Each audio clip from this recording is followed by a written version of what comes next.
Yo, ladies and gentlemen, we are live. Let me turn this down here. It's 8:00, whatever. I don't know what time it is.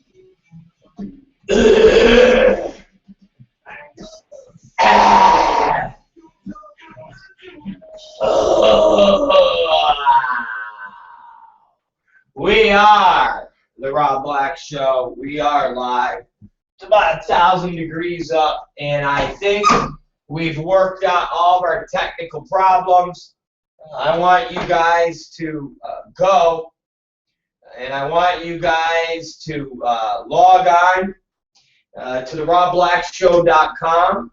I want you to log on to AdultFYI.com, and here's the ultimate test. Go on your iPads, go on your iPhones, go on your devices, your Androids, your whatever the fuck you can have that's handheld, your iPads, your any of that crap. Log on to that and tell me if you can see the ROB Black Show. Because according to our technical wizards at the cast today, we should be live on all of those machines. We should be on the phones. We should be on the iPads. We should be on the what else? We should be on the tablets, the tablets. We should be on your Nokias. We should be on every fucking device that is officially known to man. We should be on it. My friend Curtis asked, I think yesterday or the day before, he said, yo man, I want to be able to put you on my iPhone while I'm driving. I want to be able to put you on my tablet while I'm in the car. Well, I'm pretty sure that's what we worked out today, on top of being fixed and being on all of our websites, and we're back up and we're operating at 100%. Hopefully that will last for a while. I thought the shit was fine before, but of course, as you've all known, everything fucking breaks, and we have a systematic fucking breakdown. But I was officially told that today, while we were away, I should say getting something to eat, they fixed what they were supposed to fix. Now, will that work? I don't know. I'm hoping it does. I'm hoping all the fans are able to see us on all the different, all the goddamn different fucking mechanisms, and everybody goes, "Wow, ROB Black! Wow, you fixed it! Wow!" That's what I'm hoping. But we might get nothing. We might get a big fucking ball of fuck you. Very possible. We could get a big ball of fuck you. But let's see.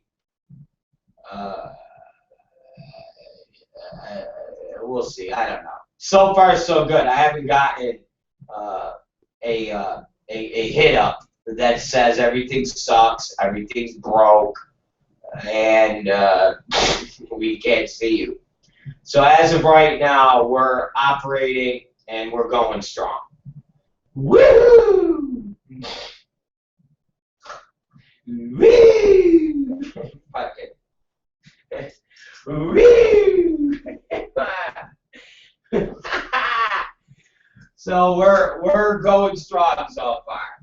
Hey, Summers, you little twat. And I say that with love. Go on the iPad, go on the iPhone, and make sure that we're going strong. So I can go, woo! Fuck it. Fuck it. Oh, man. I'll tell you guys, yesterday was a day from hell, and today has been a day from hell. It really has. When we get all these fucking technical issues, it makes me just want to fucking rip my hair out. Seriously, it makes me want to fucking rip my hair out. It makes me want to, you know what it makes me want to do? And I'm going to be honest with you. I'm going to be honest with you. And I don't mean to get, I don't mean to get drastic like this. It makes me want to rape. It does. It makes me want to rape. Now, let me explain this. The documentary I saw over the weekend that I explained to you guys about Monday, about the guy, the Bible told me so. And it discussed in the Bible all of the things that the Bible talks about, homosexuality, so forth and so on. And one of the passages and one of the conversations that it talks about is the fact that back in the biblical times and in that era, rape was a common practice. And it wasn't the rape that you're thinking, ladies and gentlemen. Let me explain to you. It was the rape that happens between a man and another man. Yes, I'm talking about man-on-man rape. We're not talking about man-on-woman rape. We're not talking about Jodie Foster accused rape. No. We're talking about American History X rape.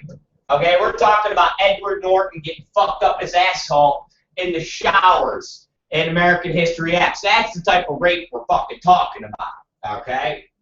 And in the biblical times, the Bible talked about, and these scholars talked about how rape was something that was not looked at as gay.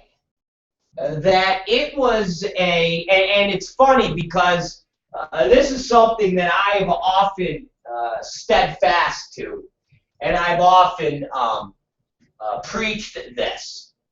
And some people have looked at me with eyes that were kind of skewed.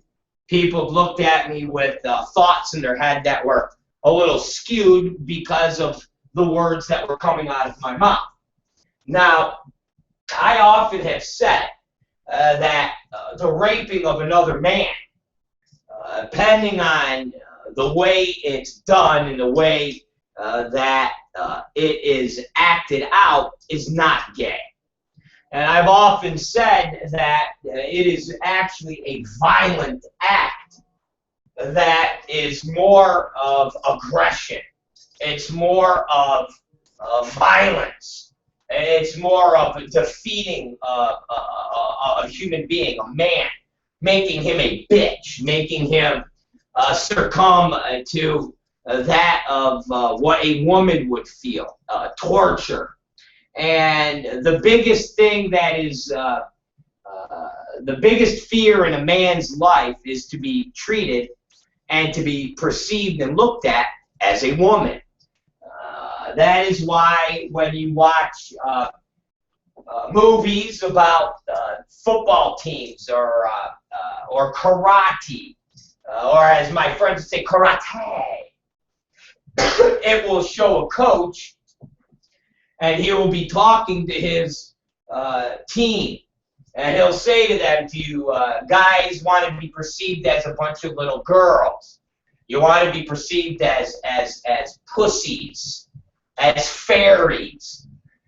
So telling another man that he is acting like a woman is basically the most degrading thing you could say to another man. When you call another man a bitch, a punk, a little cunt, you can't get any lower than that. But you can. And the only other lower form that you can get is by going up to that man, punching him in the face repeatedly, pulling his pants down and fucking him up his asshole, raping him.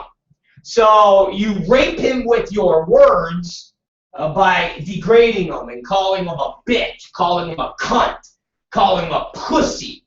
And then you degrade him and make him feel less human by bending him over and fucking him up his ass and taking his manhood. Now, I often have said that the person that's doing the rape, okay, is not gay. And as long as you're raping, and as long as you're conducting that in an aggressive manner, you're mounting the guy, you're taking your fists and you're punching him in the back of the head while you're fucking him up his asshole, it's not rape, or it's not gay, it's just rape. It's an act of aggression. If you're choking him with a leather belt and punching him in the back of the head while you're fucking him up his asshole, it's not gay. It's an act of aggression. It's rape. Now, I've been told, no, Rob, that's gay. And I've said, no, contraire, Mon-Fri, it's not gay. Anytime there's an act of aggression involved, a ruthless act of aggression, you get out of the gay zone, and now you are just trying to dehumanize someone. You are humiliating them. You are making them feel like a subhuman creature, a mongrel, if I could borrow the words from a true subhuman piece of shit, Ted Nugent. Now, again, I've been looked at as Rob, you're crazy, you're off base, you're nutty. Now, I sat back and thought, well, maybe I'm nutty. Maybe I'm just trying to shield the gayness and wrapping it inside a cloak of violence. But then I watched the movie, the documentary, the Bible said so. God said so. And they have a long conversation in this documentary that talks about the biblical times, talks about the Romans, talks about Sodom and Gomorrah, talks about the era, and it talks about the man-on-man rape. And what it says is back in the days, it was a common practice for men to rape other men, and that it was the ultimate sign of complete domination over a human being. It was the ultimate sign of punishment. It was the ultimate sign of degradation. It was the ultimate sign of completely conquering another man. And so the art of man-on-man rape was something that was practiced, something that was promoted, and something that was done on a regular basis. And I sat there and said, oh my God, I was correct. I was right when everybody looked at me and said I was wrong.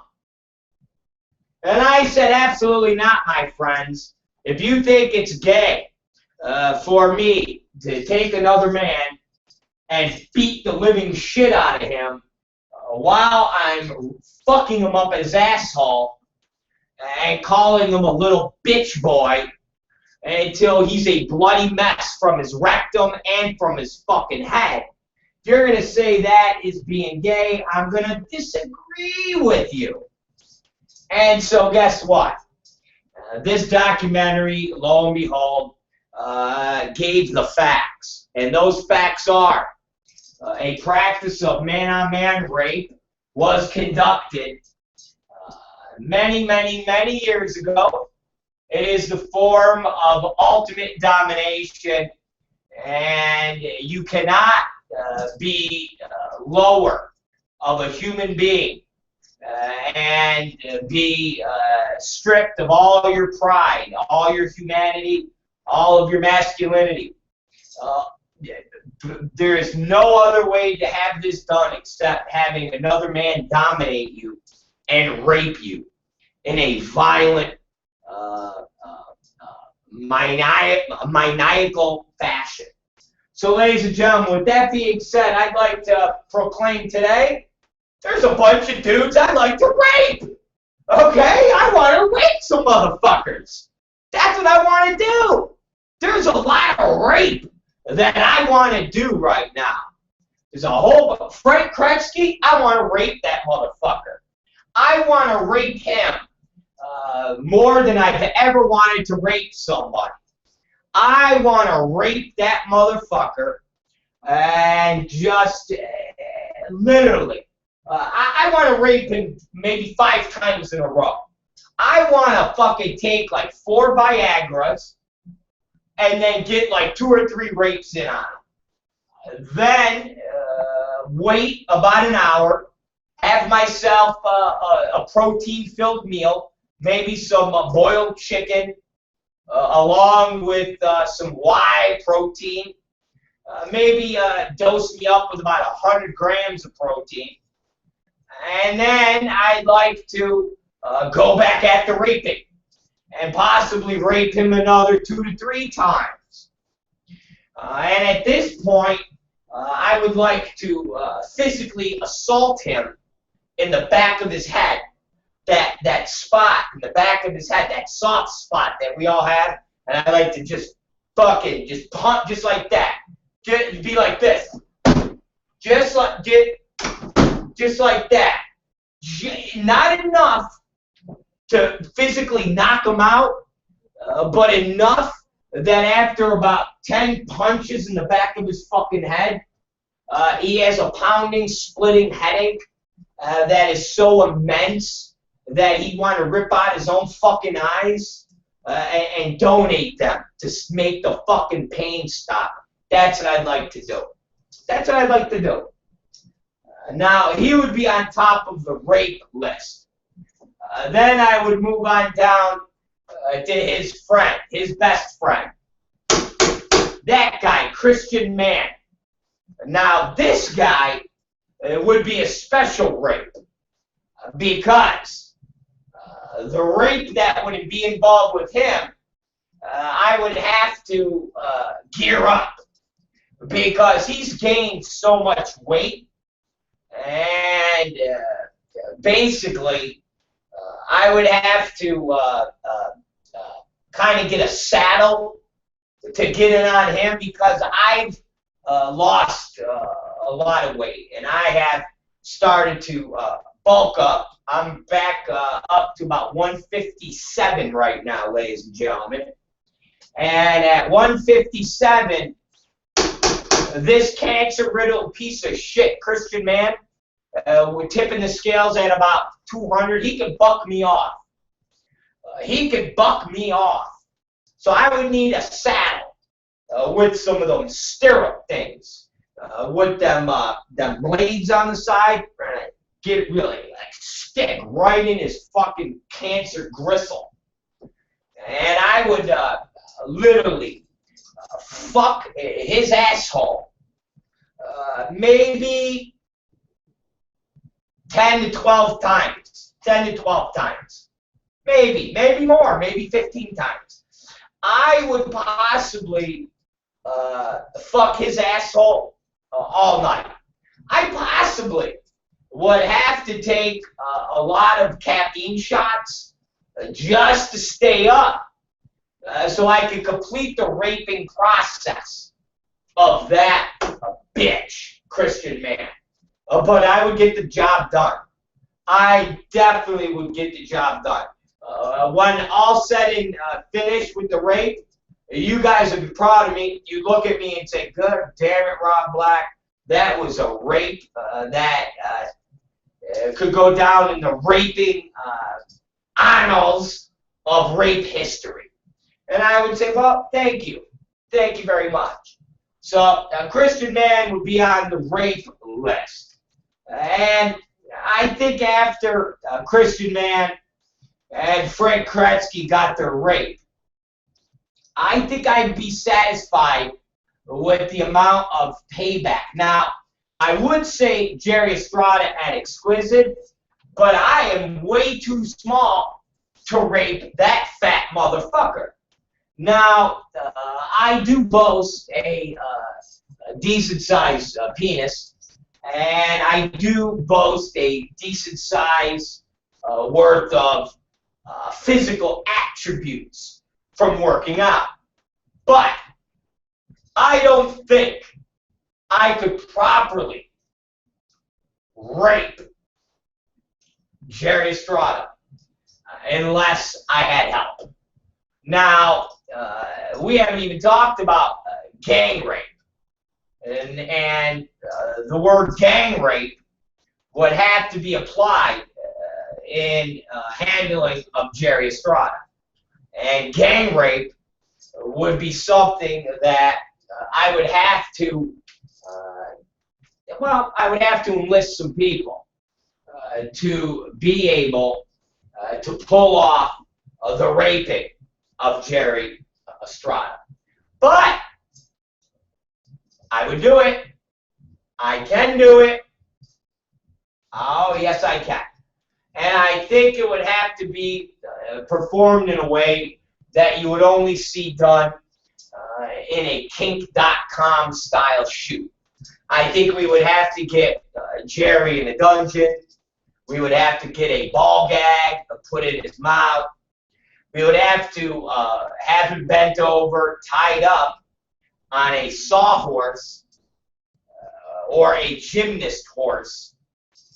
And we, in turn, would have to tie down his ankles so he couldn't kick us. You know, that kick. We'd have to make sure he couldn't buck us off. And we would have to probably get those drill bits and those metal plates and drill them into the ground so his legs could be tethered off with chains. Because a man that weighs about 425 pounds, when he's getting fucked up his asshole, he will tend to buck. He will really tend to butt and buck. And those fucking ankles and those fucking legs literally could become lethal weapons. His legs could be that of Jackie Chan and Bruce Lee and Chuck Norris all put together as a super kick. And that super kick could fucking really send us off course. And when that happens, all pandemonium could break loose. So, like a giant chained beast, like a wildebeest, or an endangered rhinoceros, we'd have to chain Jerry Estrada's ankles down so he does not buck us while we decide to fuck him in a way that is special. And we would save the aggression that we were applying to Christian Man and Frank Kretzky. We would have to apply that to Jerry Estrada 10 times, because a man of that girth can't just be normally raped. Because let's face it, guys, I would be just raping his butt cheeks, and that is no rape. That's gay. And for him to not have his asshole penetrated in such a violent manner that it would only mean his butt cheeks would be getting penetrated, that's 100% gay. Because let's face it, Jerry Estrada would enjoy that. And he would kind of go, ooh, and now you know it's gay. Can't have that.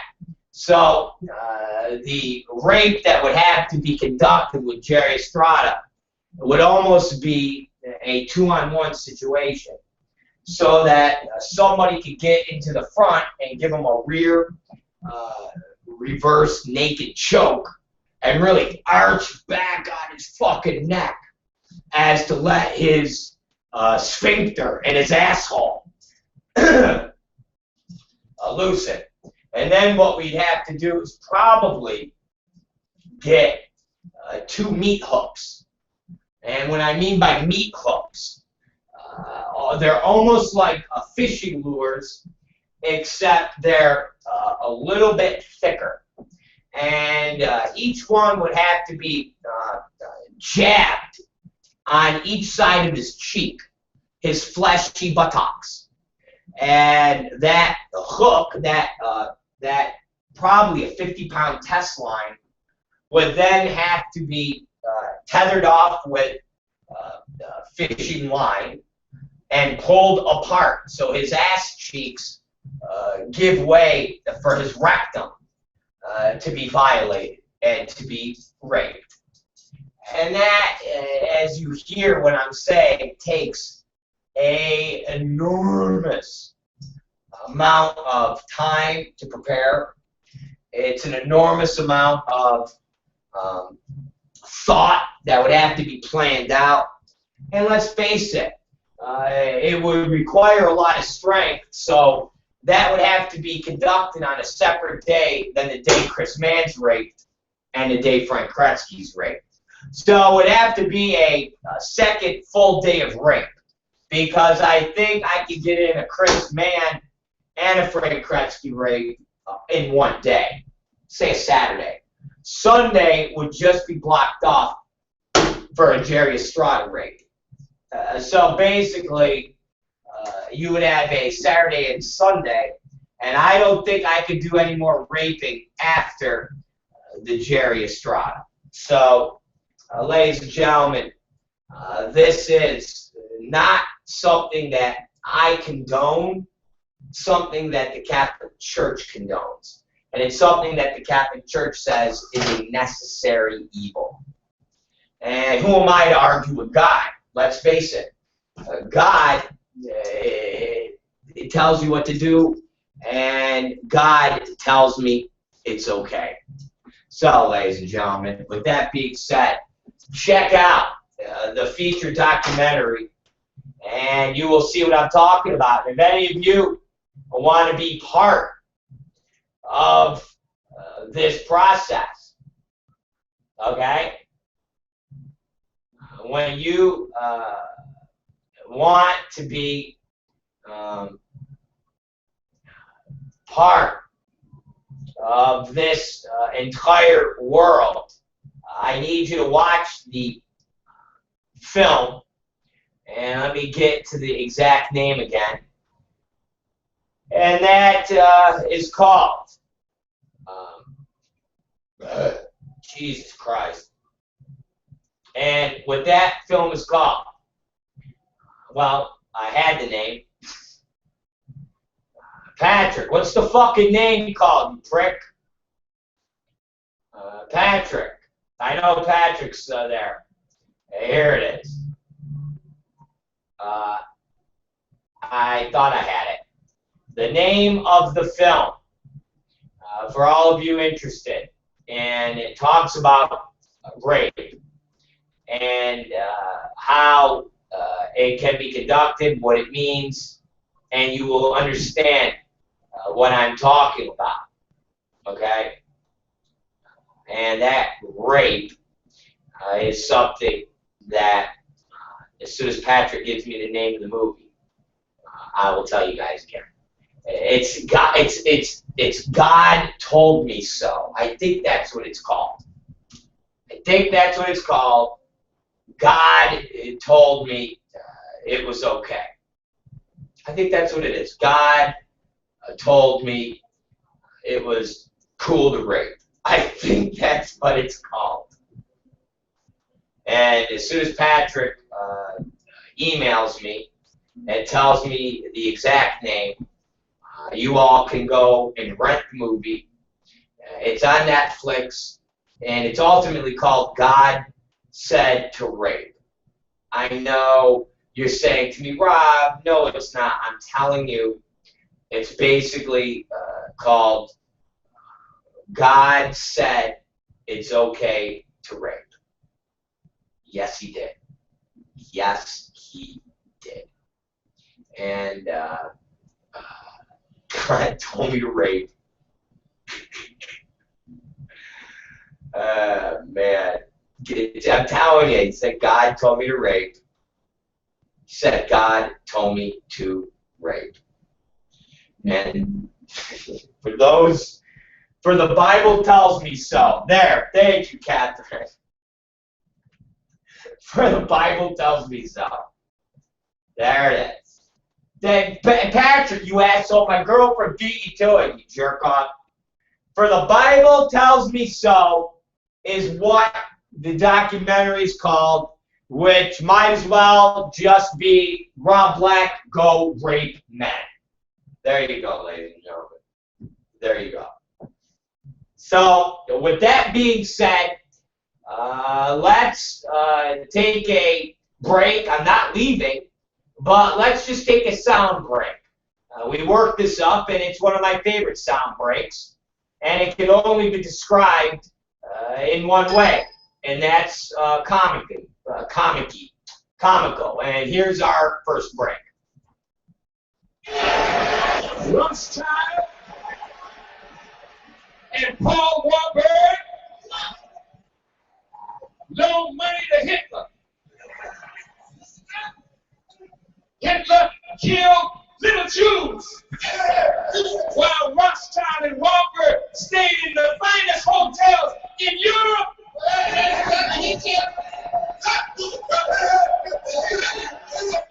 If you can't call Rothschild anti-Semitic and Walker an anti-Semite, then don't you open your mouth against me. There it is. Thank you, Louie. Thank you. So, we're back, ladies and gentlemen. Thank you, Louie. With that being said, I want all the ham. I want all the ham.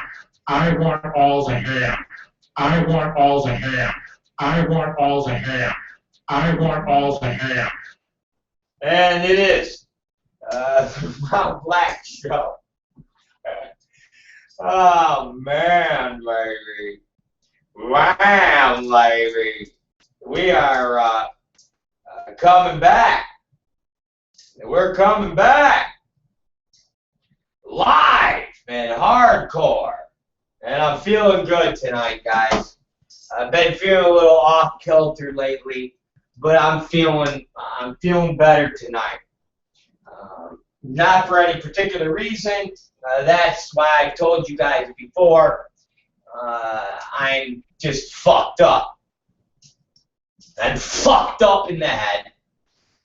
But nonetheless, we are going strong. I'm completely nuts. And when I get done with this program tonight, I'm going to do about another hour's worth of work, and then I'm going to go work out. I did not work out yesterday, and I did not work out Sunday. I worked out Saturday.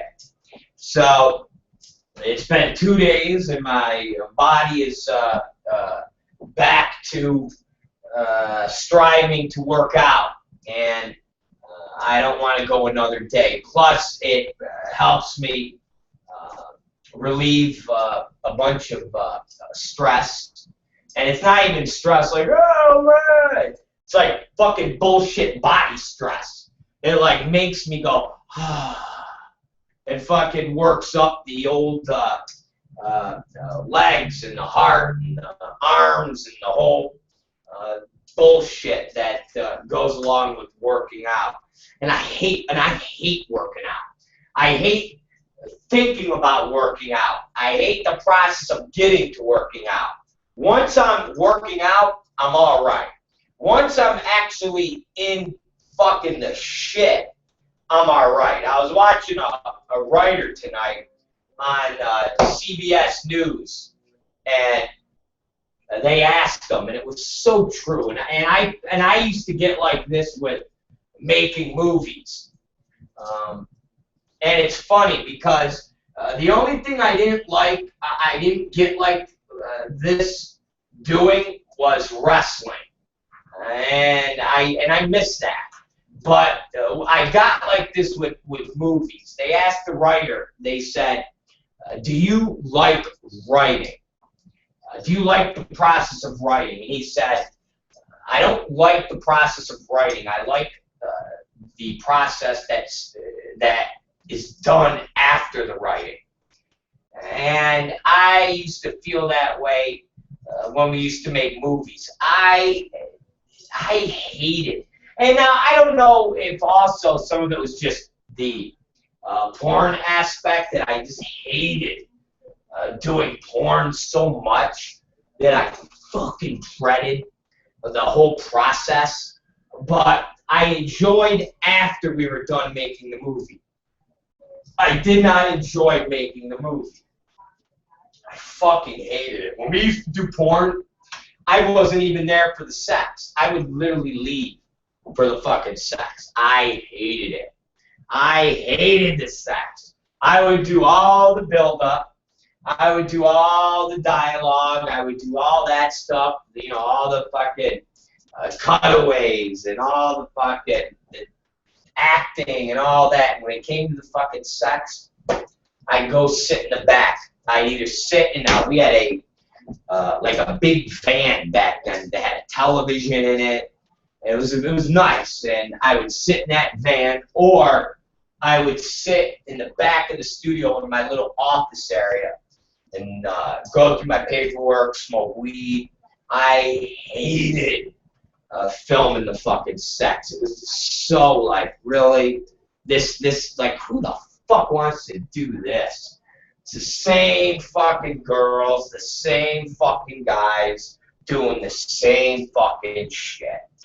Horrible. Anybody who gets off on the whole process of fuck films is just somebody that's just mentally fucking out there. It's just nuts. I've always told you guys, I got into this business for the money. You know, anything else was bullshit secondary. To fucking sit there and yeah, get off. Get the fuck out of here. Are you kidding me? Fucking, Now, when we used to do the wrestling, I generally really enjoyed doing the wrestling. I really enjoyed putting that together. I really enjoyed the live shows. I enjoyed everything about the wrestling. I miss the wrestling. I fucking miss that. I miss that a lot. And we're in the process when, as we're building the Roku channel and we're putting up all the old wrestling, I am getting ready. And we've talked about this repeatedly, but I'm in the process of putting together the relaunch of XPW. And when I say relaunch, it is relaunching. But 100%, we are doing XPW again.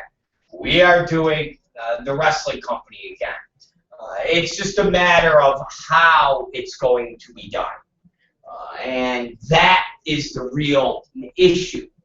How are we going to do it? What is the process? It's not going to be getting a bunch of wrestlers and running a bunch of local shows and doing deathmatch tournaments and stupid shit like that. It's not going to be that at all. It's going to be more of a television-based product that builds for the matches and so forth and so on. So it's really been a matter of how is this going to be put together? Who's going to be in charge of what? How we're going to morph certain things into what? You know, all this stuff you guys got to understand is all part of the big picture.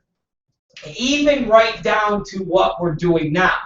You know, we do a show 5 hours a day, and it's a real bizarre time of when we do this stuff. We do a show from 12 to 3, and then we do a show from 8 to 10. So we do 5 hours a day, but the way it's broken up is incredibly bizarre, and it's incredibly inconvenient to do anything else. And I'm being honest with you guys. As far as trying to accomplish anything else, it is incredibly inconvenient. Because no matter what we do, we have to be done by 7:30 to get back here by 8 o'clock to do the night broadcast. And when the show's over at 10 o'clock, you're kind of in that limbo state of now what do you do? You know, if you work until midnight, you got 2 hours. If you work until 11, you got an hour. If you're not going to work at all, it's 10 o'clock at night. So, you know, all of these things have to be factored in the process of what's going on with XPW and how to bring the ROBBlackShow.com and the program that we do here into what we're striving for. And that includes a new set, it includes a new location, it includes even new times. It includes new things that we are putting together to make everything more efficient, to make everything bigger, to make everything better. Because ultimately, I've told you guys from day one, the goal has always been a mainstream presence. Our goal's never been to be some type of porn blog that fucking writes about pornography every day and writes about the newest updates on people getting in trouble for, you know, jerking chickens off in, you know, Wichita, Kansas, or, you know, which, you know, what Duke freshman is having sex with it. It's like, are you fucking kidding me? Are you fucking retarded? It's never been our goal. You know, ultimately, the porn shtick is what we, you know, we play with, we feed off of, we entertain ourselves with. But we all know that that's a one-way ticket to fucking Loserville. That is a one-way ticket to basically get punched out in life and be stuck, you know, fucking talking about fucking gonorrhea. It's a joke. So we have to constantly restructure and put together exactly what we're doing. Like an example, if you go to the Rob Black YouTube page, we have a XPW video up there from one of the last shows, our TV shows that we did. And it's about 1:27 little intro highlight package that we did. And it's got 86 views. We put it up 3 days ago. And also on that channel is an example of Kendra Secrets. And she was put up, which is her doing an interview. But that was put up like a week and a half ago, and it's got 218 views. So it's a matter of basically getting traffic to this fucking channel and getting people to see what is going on here. Rather it's XPW restart, Rob Black Show restart. We put up the Abdullah the Butcher story, which we talked about Abdullah's stay in XPW It's got 192 views. 192 people watched Abdullah the Butcher video and talking about Abdullah. So all of these things all play into what we're doing and what we're trying to achieve. So it's a matter of how do we make it all work cohesively. Here's another example. The AVN Best New Starlet video we did on Mia Malkovo.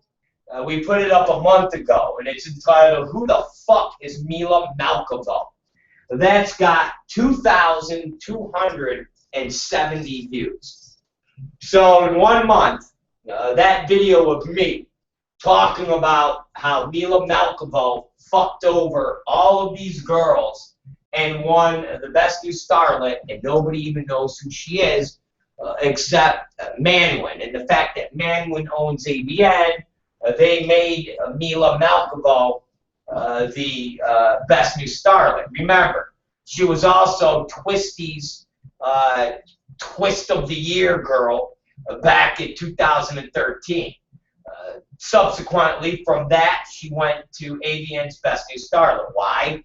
Because Manwin owns Twisties, Manwin owns AVN. Duh!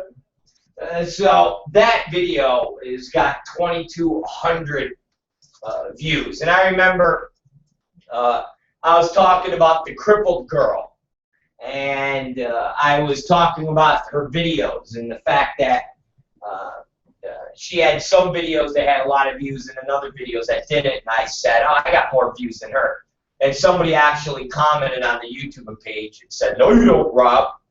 And I didn't even want to like respond back to him and say, asshole, yeah, if you fucking go and look at all of my videos and you want to pick and choose what videos have more hits and this, yeah, I got a Mr. Marcus video that's got 9,000 views, and it's me talking about Mr. Marcus.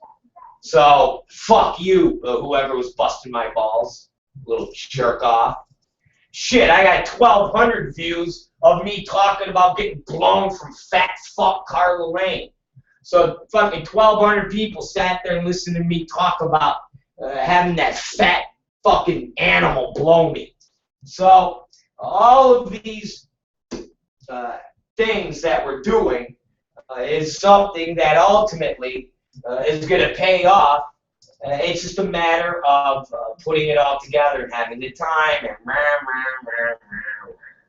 so XPW is back. It's more than coming back. It's here. It's just a matter of how the fuck do we format it? How do we, and I'm sorry, the Mr. Marcus video has got 10,000 views. So it's basically, how do we make this all work? How do we sit here and coordinate and make this 5-hour show structure work? We talked about Katie Summers' gossip show. That's coming. I mean, all these things are being put together. We had a setback with the Roku and the servers we had to switch, or that would have already been done. But that's the first step. That's going to have all the XPW stuff, and ultimately it will be migrated on over to the web, so we'll have 2 sites. So again, XPW was something that I really enjoyed, and I had a lot of people say to me, Rob, will you give us a story? Will you talk about XPW? Will you give us something funny? Will you give us something unique? And I said, yes, I can do that. I can put that together for you. And I'll give you guys an interesting tidbit. What I'm going to do is take a break for about 2 minutes. Don't be all bitchy. I'm going to take a break, and I'm going to give you guys a story about how XPW came to be created. It's something that I've told before, but this will be the first time it will really be documented, and it can be documented for all to hear. We can get it out on the World Wide Web, and everybody can enjoy it, just like they enjoy Abdullah the Butcher. And it's something that ultimately, whether you heard it a year ago or you heard it loosely, it's a fascinating story. So when we get back, ladies and gentlemen, I'm going to give you guys the story, and it is the story of how XPW was started and how it became official, and the people that were involved, and it's a good one. So we're going to take a break for about literally 6 minutes. I'm going to go and put on a bit for you, and it's going to be called ROB Black History Month Champion. Yes, ROB, the great ROB. And when we get back, you're going to hear how XPW was started and the things that go bump in the night. It's ROB Black Show, and we'll be right back.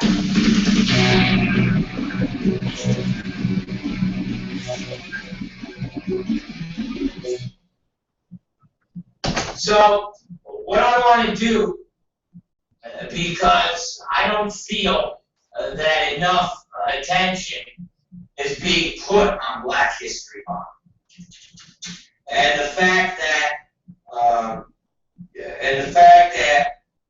people kind of make a joke out of Black History Month, okay? And I don't like that. And it's something that I'm going to try to change right here, okay? Because we're going to start a segment today on this show, and we're going to do it every single day until the end of Black History Month. And we're going to pick one great black woman or black man from the world of world shit. You know, I mean, I'm going to pick out one great African American that has exemplified awesomeness in the field of medicine, in the field of liberal arts, in the field of politics. You name it. Every day, we're going to celebrate and pay homage to one great African American. We're going to then get that picture and we're going to put it on the wall here. We are. We're going to put that picture right here on the wall. Not next to Michael Vick, okay? But right here. And if you notice, ladies and gentlemen, you'll fucking notice something. Maybe it's subliminal, maybe it's not. But if you notice, my wall, okay, is equal parts Italian and black.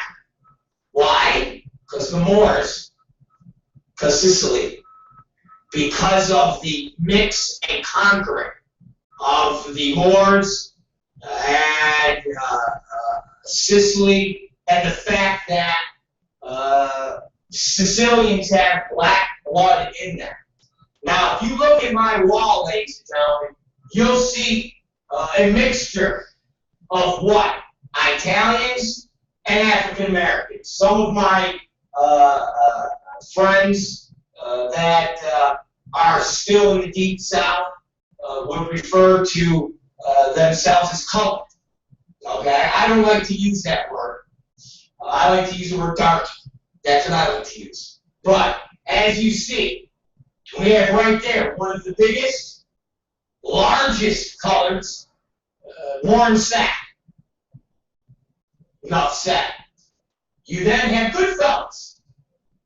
And you have 1, 2, 3, you got 4 Italians. Black blood in them. Underneath, what do you have? Michael Vick. Famous African American. Next to him, what do you got? The Godfather poster. What do you have? A whole bunch of Italians. Above the Godfather poster, what do you got? Michael Vick again. And then to the right, what do you got?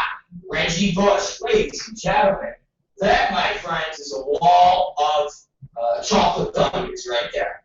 That's what it is.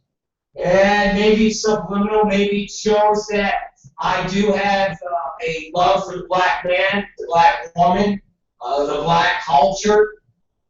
Maybe so. But I wear my colors proudly. So, we're going to put our historic black figure right here. And today's the 6th. So we're going to have 6, 7, 8, 9, 10, 11, 12, 13, 14, 15, 16, 17, 18, 19, 20. This board will be filled, okay, like a police blotter of nothing but black folk. Alright? It's like a fucking, like a lineup. You like fucking, just like a fucking police lineup. Right here. Alright? Of just black folk to represent the great attributes of Black History Month. So, without further ado, ladies and gentlemen, I would like to put my first nominee as because I think at the end of Black History Month, we then should take a poll and say who is the greatest Black History Month. Almost like a competition, like a Twitter competition. And we tweet out and give points. I mean, I see Mile High do this, and they're doing it with porn stars. And if they could do it with porn stars who are so insignificant, we could definitely do it with black folk. And the fact that they will be voted on and who will win. So when we have a black folk here, and a black folk here, and a black folk here, and a black folk here, we have like a whole little basketball team, like 5-on-5. We then pair one up with another and say, all right, vote. And then we kick them out. Fucking boot them out. You know? Kind of like the NCAA championship. He's got fucking basketball. He's got fucking boot them out. Until we get to the one grand champion, the one champion of Black History Month. Right there. So, without further ado, I keep saying that, but I want to put the first person in the role of February 6th, and that is the Black History Month first candidate for superstar black person. And it's a woman. I know you probably thought I was going to say our president. Oh, no. Oh, no. You probably thought I was going to say Mr. Carter, the inventor of peanut butter. Oh, no. I'm going to put him somewhere around here. It's not his time.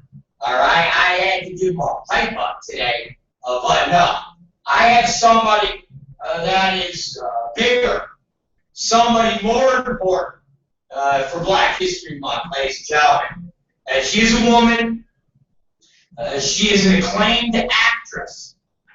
Now, she's died, and and she died in 1998 at the age of 78. She did. At the age of 78.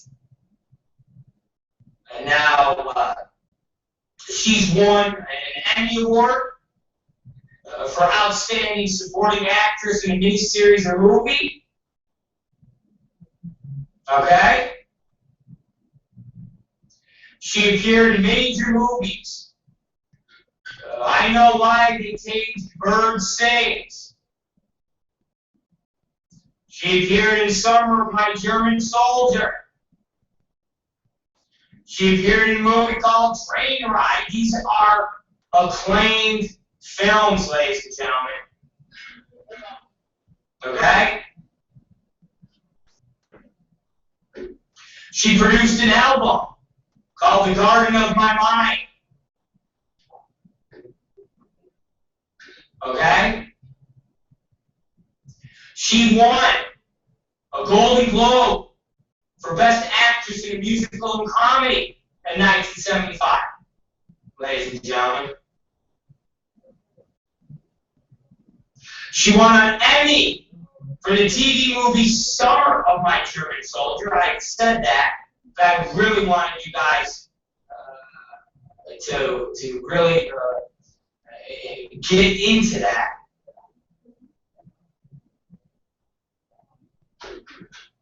She also appeared in Psychic TV commercials in the 90s. Psychic Hotline, ladies and gentlemen.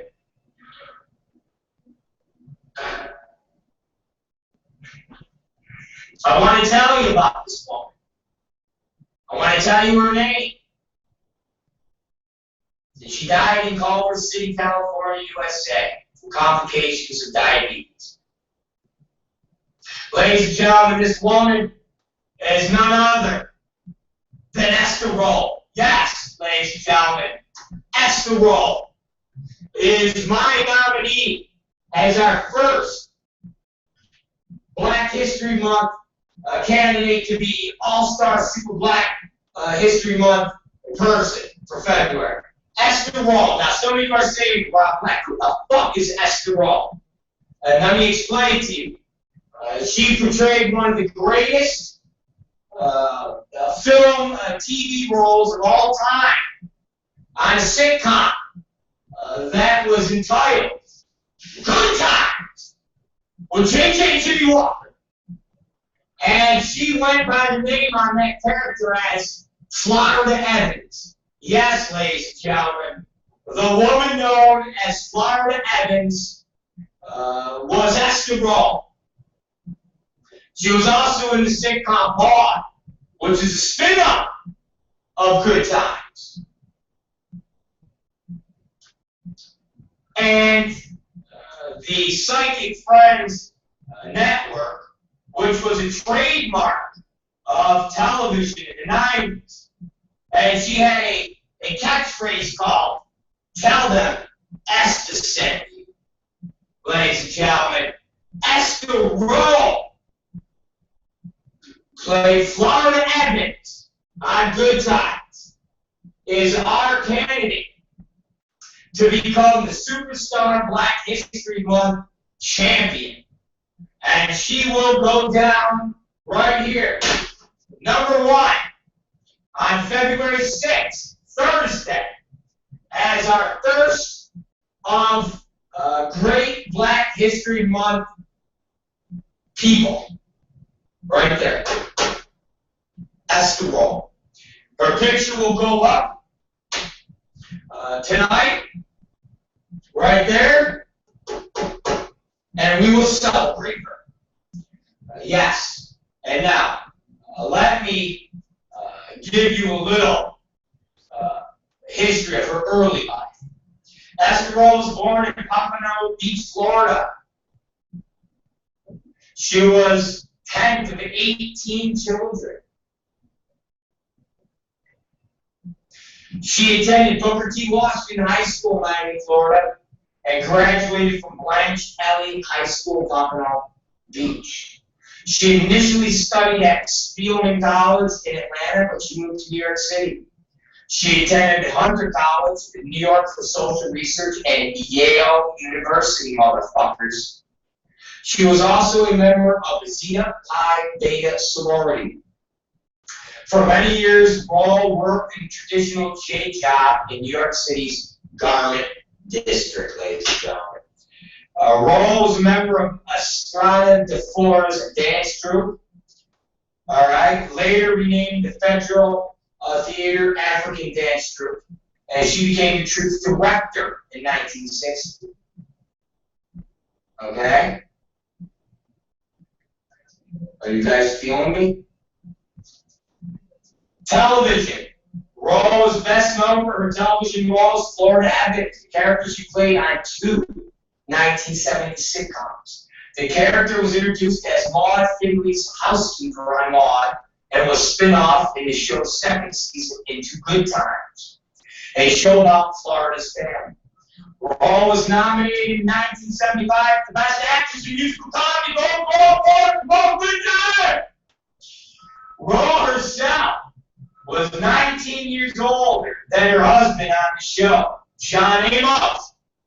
Fucking John Amos. We all know John Amos. Fucking legend.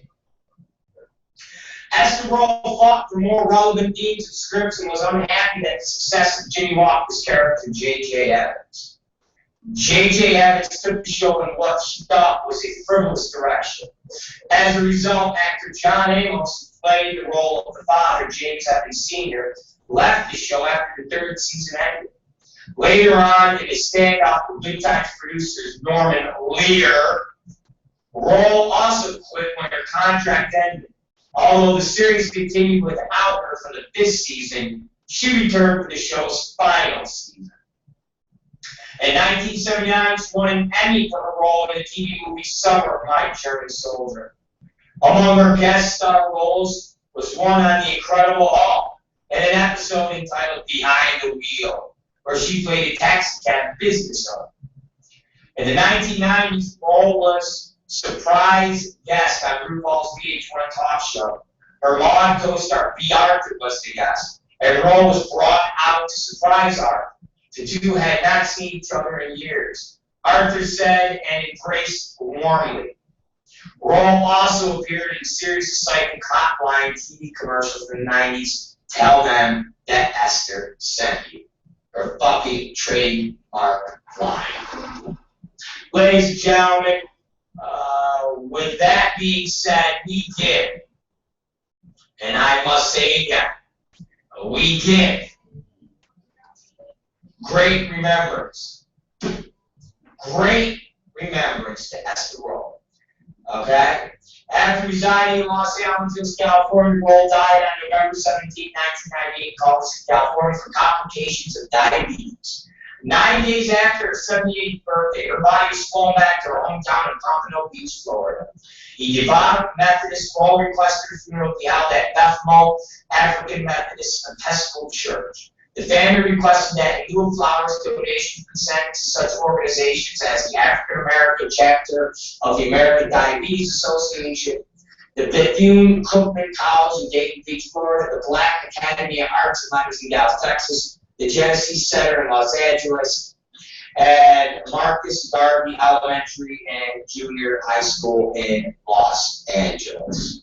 That, my friends, was Esther Roll. That, my friends, was a great black woman. That, my friends, has the role that will forever go down in the history of TV, fucking production, as the mom on Good Times, known as Florida Evans. Classic woman, classy woman, and one of the greatest TV moms in the history of all time. And that is Esther Roll. And that's the character of Florida Evans. Ladies and gentlemen, that is our first entry on February 6th, 2004 for Black History Month, and ultimately going into the pool of the most popular Black History Month person. hopefully Estoril can win. I know there's going to be a lot of competition from a lot of other African Americans, but my sentimental vote is with Estoril. I used to watch Good Times. I loved Good Times, and more importantly, I loved Estoril. Because, ladies and gentlemen, that is the black woman that I would love to be with, not no whitewashed, LaToya Jackson-looking motherfucker. Oh no. My dream black woman is Florida Evans from Good Times. Let's have a moment of silence for Estoril. There it is.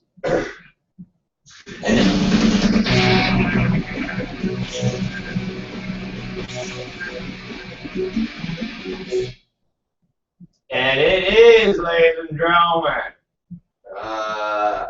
the Rob Black Show, and we're back. I hope you enjoyed the Estoril video. All right, so here is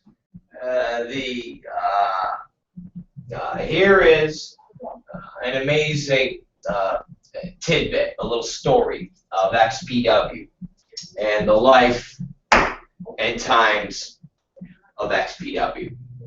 So let me start off, and I'm not going to give the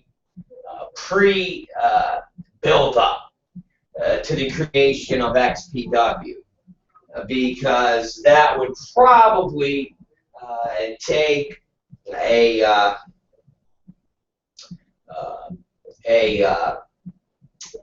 whole nother hour to 2 hours to talk about what led us here. So I'm basically going to pick up the story of XPW and give it to you like this. So I wanted to create this wrestling company. And so when I decided to go ahead and do it, first thing I thought was, how do I do this? I don't know wrestlers. I don't know anything that has to do with wrestling in the local area. Now, I knew outside wrestlers. I knew Bubba Ray Dudley, who is now Bully Ray Dudley, or just say Bully Ray. I knew Big Dick Dudley, who's dead. I knew Axel Rotten. I knew John Cronus, who's dead. I knew some of these guys because of my prior affiliation with ECW.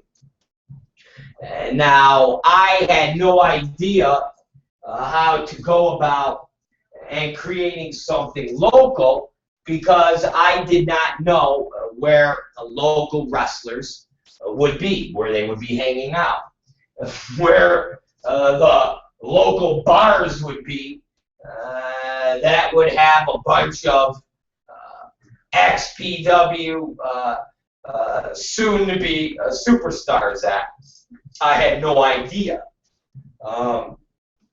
My concept was I can start a league, I could start a company, but it would get extremely pricey to have to get people like Bubba Ray Dudley and Axel Rotten and fill a entire wrestling card and an entire wrestling program with talent that lived on the East Coast. And I needed talent if I was going to create this company, and I needed talent that would be available to me on a regular basis so that I could make music videos, so I could cut wrestling promos, so I could do everything that you've all seen that goes on in the WWE slash WWF back then. So my concept was, how do I do this? Do I put an ad out? Do I go to local gyms? What the fuck do I do? I didn't even know that there was independent wrestling. I didn't. My experience with independent wrestling was zero. As far as I knew, was only knowing of WCW, WWF, and ECW. And if you didn't work for them, you were somebody that was hoping to work for them at some point, and in turn you were sitting on your couch, watching TV, working at a real job, and working out every day, and hoping that one of these companies would call you up. That was my impression of if you were not working in any of these other areas of these three major companies. So my concept was, well, how do I get the word out to all of these people that are just sitting around on their couch waiting for a call? And I just couldn't figure out the next step. But I knew there would have to be a way. So what happened was, at the time, back in, 99 or 2000 when we did XPW, I was friends with a man by the name of Paul Fishbein, who owned AVN, Adult Video News. And I was friends with a man by the name of Stephen Hirsch, who owns Vivid Entertainment. And I was friends with a man by the name of Darren Roberts, who was Paul Fishbein's partner. So I was friends with all three of them, and all three of them liked professional wrestling. They loved professional wrestling, and because I had a relationship with Bubba Ray Dudley and some of the boys in ECW, and with Paul Heyman, I had previously brought Bubba Ray Dudley down to the AVN offices, where I had Bubba Ray actually interrupt a meeting that they were having during award season time. And it was quite amusing because I had Bubba Ray kind of bust in Paul Fishbein's door, not literally, but they had a closed door meeting, and we were knocking on it, and they were like, "We're in a meeting," and we just opened the doors, and Bubba Ray Dudley started kind of doing a promo on Paul Fishbein, and it was pretty amusing. And we had pictures of it, and Paul enjoyed it, and so forth and so on. So they were Extreme Wrestling fans, and the WWE/WWF was coming to town. So Paul Fishbein called me up and said, "Do you want to go to wrestling with me, Steve Hirsch, and Darren?" And I said, "Yeah, sure, fuck it, I'm down. Let's go. I'm down." So he said, "Meet us at so-and-so's house, and we're going to carpool from there." So I rode in the car with Paul Fishbein, Darren Roberts, and Darren Roberts' kid. Yes, that's how close I was with all these people. And so we drove down, if I recall, to Anaheim. And WWF was at Anaheim at the time. And we drove down there and met up with Steve Hirsch, who was also meeting us at this event and waiting outside with the tickets. So we see Steven, and we all go to our seats, and we watch the wrestling. And we have a good time. yada, yada, yada. We all fucking laugh. We cry. We laugh some more. And I'm, of course, exaggerating, but we all went. We didn't really cry, and yeah, we did. We all cried and laughed and so forth and so on. So when we got done, what we did as we walked back to the car was get bombarded with these little piece of shit flyers that were on cars, and they were probably this big. They were like flyers, this about this big, and they were all over the floors of the parking lot, and they were sticking in our car.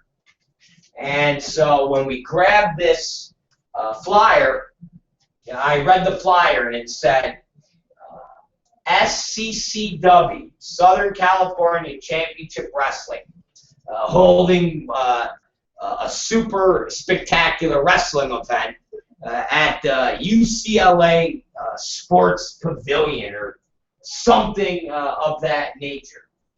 Headlining on this show was World Wrestling Entertainment former champion Yokozuna and World Wrestling Entertainment Intercontinental champion former Honky Tonk Man. Along with a list of all these names I never heard of, along with Showtime, and so forth and so on. And so I got this flyer, and I'm looking at it, and we get in the car, and I'm staring at it, and Paul Fishbein and them are saying, you know, what are you so entrenched with? And I said, this fucking flyer. And they said, what about it? I go, it's like a wrestling company. And they're like, it's probably that little high school gymnasium stuff. I go, what do you mean? And they go, well, like these local things. They run like these shows, and I'm like, really? I go, that's amazing. And they're like so taken aback that I'm taken aback that I've never heard of these little wrestling feds. And I go, so they have wrestlers that aren't part of the WWE and stuff. And they go, yeah. And I'm like, wow. I go, this is really fucking cool. So when we get back to Los Angeles, we get back to the Valley, I take that flyer and I put it in my room as to not forget about it. Now, as the week goes on and the 2 weeks go on, their event has already come and passed.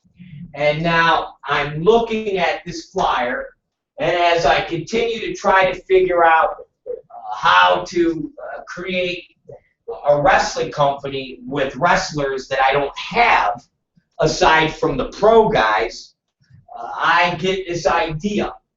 And the idea is, I'm going to call this Fed up, this SCCW Fed, who I've never heard of. I'm going to set up a meeting with them. I am then going to tell them that everything they have sucks and that I can make them cool because they don't have the money, they don't have the equipment, they don't have the contacts, because their two big-name wrestlers are old, washed-up has-beens, and I could actually bring in guys like Bubba Ray Dudley, Shane Douglas, Sabu. I could actually bring in Rob Van Dam. I could bring in name ECW wrestlers. And I go, so basically the concept will be, I'll tell these guys, and I'm going to buy them. I go, yeah. I go, I'm going to set up a meeting, and I'm going to tell them, you want to be the #1 wrestling company in the world? I got to buy you. And you are now going to become my federation, and you're going to be doing what I tell you to do. So that's my concept. as arrogant and as crazy as that sounds, I pick up the phone and I call the number that's on there. They have a number for tickets and so forth and so on. And I call that number, and who answers is a young sounding guy.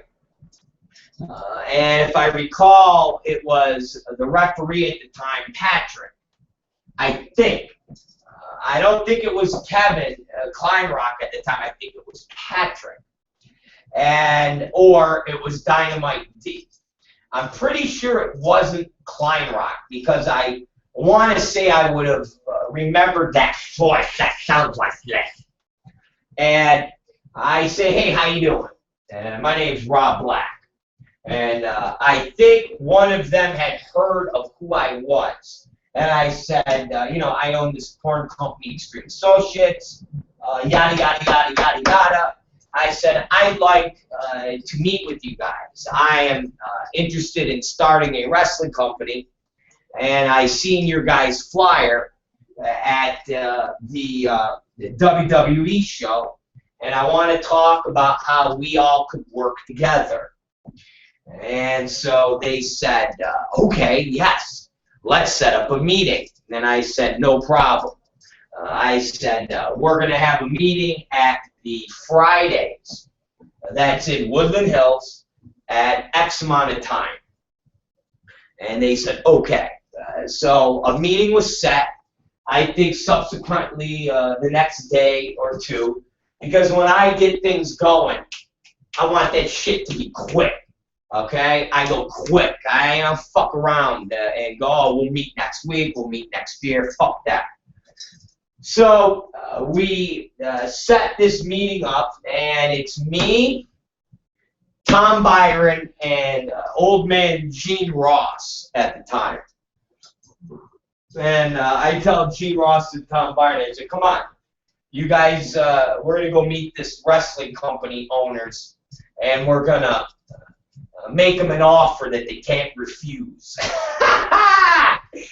And we get to Fridays first, and we sit outside. That way I can smoke. That way I can enjoy the air.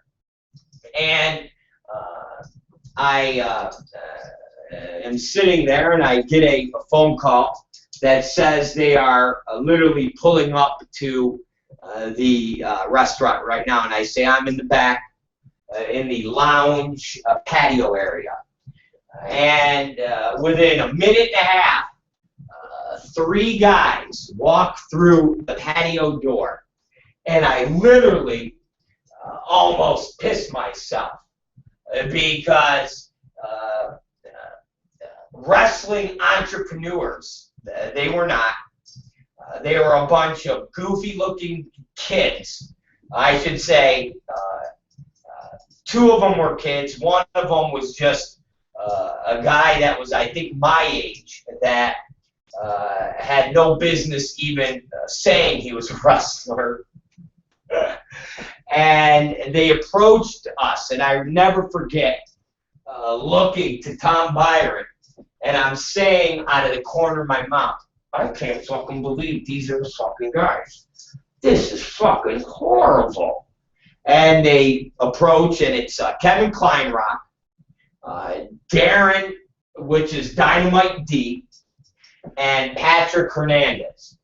And all 3 of them go, hey, how you doing? And I shake their hands, and Kevin Kleinrock is there with his little briefcase, little attaché case.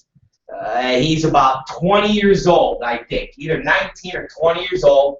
He's still in college at UCLA, and he's like, hey, how you doing? I'm Kevin Kleinrock. And I'm like, this is fucking nuts. I said, ain't this about a bitch? And so we all sit down, and I say, how are you? And they say, good. And I say, so my name's Rob Black. And they start talking about one of them knowing who I am and knowing of the pornography. And I say, cool, cool, cool. I said, well, here's what I want to do, guys. And I explained to them that I want to get into the wrestling business, and that I want to start a company. And this company is going to be a player, and that I have ties for television, and I have ties with big name wrestlers. But I need to establish a crop of wrestlers locally that I can develop and create storylines with, and basically infuse name guys to get these guys over. And what that means, ladies and gentlemen, is you take a wrestler that nobody's heard of, like we would do with Homeless Jimmy or White Trash Johnny Webb. You get your local talent that nobody's really heard of except for maybe 8 people that will go to a high school gym to see them. And you put them in the ring against name wrestlers who've been on pay-per-view, who've been in wrestling magazines, who've worked for the WWF, and you basically work these local guys with these name guys and make people believe that these no-name local guys are in the same caliber as these name guys by slowly making these local guys beat these name guys. And these name guys do a thing called putting the young guys over. So they basically lose. They get pinned by these no-name guys. And when you're in a high school gymnasium or you're in a Reseda Country Club and you have 400 people there, and the entire crowd cheers for a name wrestler to come out, whether it's Sabu or Terry Funk or Shane Douglas, and you see people cheer, yay, yay, and they're excited, and they're wrestling against a wrestler named White Trash Johnny Webb, and people go, oh yeah, he's the local guy, yeah. And the match goes back and forth, and White Trash Johnny Webb beats Terry Funk. People automatically go, oh, wow, you know, White Trash Johnny Webb is as good as Terry Funk. Those are the concepts that you do by bringing in name talent to work with young, unknown talent, and you use them to get this talent over. So, as I explained to Kevin and Patrick and Darren of what I wanted to do, they explained to me what they were doing and what they wanted to do, and their dreams and ambitions of their wrestling company, SCCW, Southern California Championship Wrestling. And I proceeded to shit on them, shit on their ideas, and say, listen, that's chicken shit. That's chicken shit wrestling. If you want to fucking be a big-time wrestling company, you're going to be part of Rob Black's show. You're going to be part of the greatest wrestling show on earth. And you're going to have to basically be part of me. I'm going to basically buy you guys. And so we continued with more conversations. And I said, either way, I'm going to do this, whether you guys are with me or not. But if you're with me, you all can benefit and become bigger, faster, and stronger than you could by doing shows in a tennis court at UCLA in front of 200 people. And so after this meeting, about a day later or 2 days later, Kevin Kleinrock called me up and said, let's do it. Let's do it. We want to do it. We want to be part of what you have going on. And I said, come down to my office on such and such day. So Kevin came down again with Darren and Patrick, and we proceeded to basically outline what had to be created. And the first step was a group of wrestlers. who were going to be the core group of guys that we were going to build this company around. And I said, I need that list. We need to see those guys. You need to tell me those guys. So Kevin had videotapes of wrestlers. He had pictures of wrestlers. And he had names of wrestlers. And he presented me these packages and he said, all of these guys work for us right now. And I proceeded to look at every single one of these tapes and basically throw them against the wall and say they were complete garbage. Literally garbage. I said, this is a horrible gimmick. That's a horrible gimmick. That's a horrible wrestler. He fucking sucks. This guy fucking blows. This is fucking dog shit. This is all right. This we could use. This is passable. And we basically went through and decided who would work and who wouldn't work. We then had all of these wrestlers come into the building and almost hold open auditions where we met each and every one of these workers. They had already knew them, but I never had. So I got to meet every single one of them. I got to eye up every single one of them. I got to get a vibe on every single one of them. They went in the ring and they put on little shows. When I say little shows, just working with each other. Doing, one guy would get in, another guy would get in. They'd work for 2 minutes, and then another guy would, almost like a round-robin tag match, going back and forth. Because we had brought the ring to our warehouse because they had no place to put the ring. So when they were not running a show, they would have the ring in fucking storage. And I would tell them, guys, you can't have a wrestling company if you don't have practice, if you don't have a ring up where people can work on their spots, their maneuvers, their gimmicks. And so we put the ring up in our warehouse so that the wrestlers could work out. So now the wrestlers were having matches with each other as auditions. And I would sit there, and after the night would be over and everybody would leave, I would have more and more conversations with Patrick, Kevin, and Darren. And now, as the days went on, I could see that Kleinrock was the real passionate person. He was the real brains behind these three in their SCCW. He was the one that had the drive. He was the one that had the wrestling mind.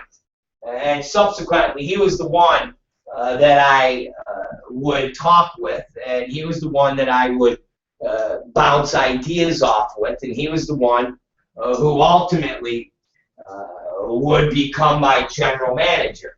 And you would say, how? Well, he was in college at this time. He was still in college. And when we would talk, I would say, what are you going to do after college? What are you going to do during college?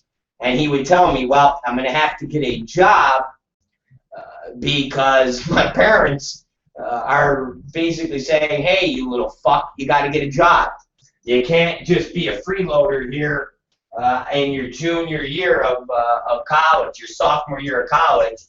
You got to fucking get a part-time job. You're going to have to, do some things, and you can't just be a full-time student that does nothing except study. This isn't the early days of life. You got to like go and get a goddamn job. And so I told Kevin, I said, well, here's the problem. I said, I would like you to be here more, and if you go get an outside job, it's going to kind of fuck with shit. And he goes, I know.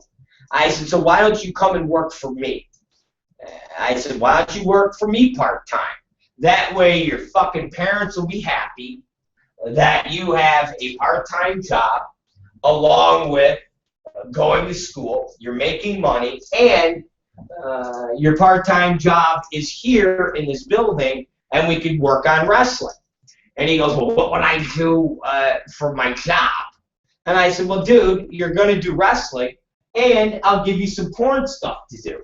And he goes, well, what kind of porn stuff? And I go, what are you, a fag? And he goes, no, I just want to make sure I can do stuff, you know. I want to make sure that I'm, you know, I've never done anything like this. I said, don't worry about it. I'll teach you, motherfucker. I go, you're going to do schedules. You're going to fucking do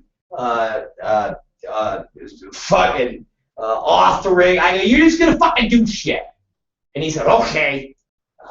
So he started to work for me part-time. And so he would go to college, and he would give me a schedule. So, like, you know, Mondays, Wednesdays, and Fridays, he would be there full day.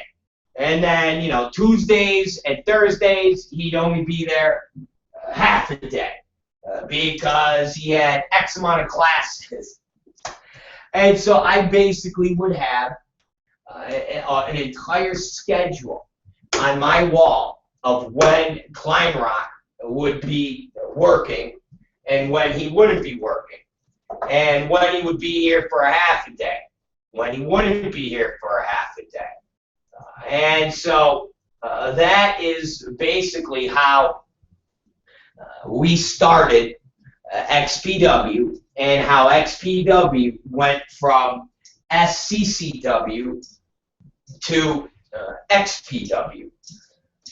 And so from working every day in between him going to school and then coming to the office, that lasted for many months. And as the months rolled in to each other, we discussed what was going to happen after college when he graduated. And he said, well, I have a communications degree, and ultimately I'm doing what I want to do. And I said, which is what, doing porn? And he laughed and said, no, I want to do wrestling. I said, well, what I want you to do is when you graduate from college, why don't you work for me full time? That way, ultimately, if the dream is realized that XPW is going to be a national company, this will be your home. And if it's not, you'll at least be making, you know, $60,000, $70,000 a year as an employee here. And he said, well, what would I do? I said, well, I'm going to groom you to be my general manager. He said, general manager? And I said, yeah, motherfucker, you run everybody. I said, you'll be the youngest fucking general manager that started not knowing what the fuck about porn and what was going on. And he said, done deal. And from that point forward, for the next 7 years, Kevin Kleinrock was part of my life and every inner working of my life. And from that point, when he took that job and became my general manager in training, and we converted SCCW to XPW, the rest was written, the rest was history, and ultimately we achieved something that not a lot of people could say they achieved. And we took XPW right to the edge, man. And when I went away to prison, Kevin and the kids took XPW.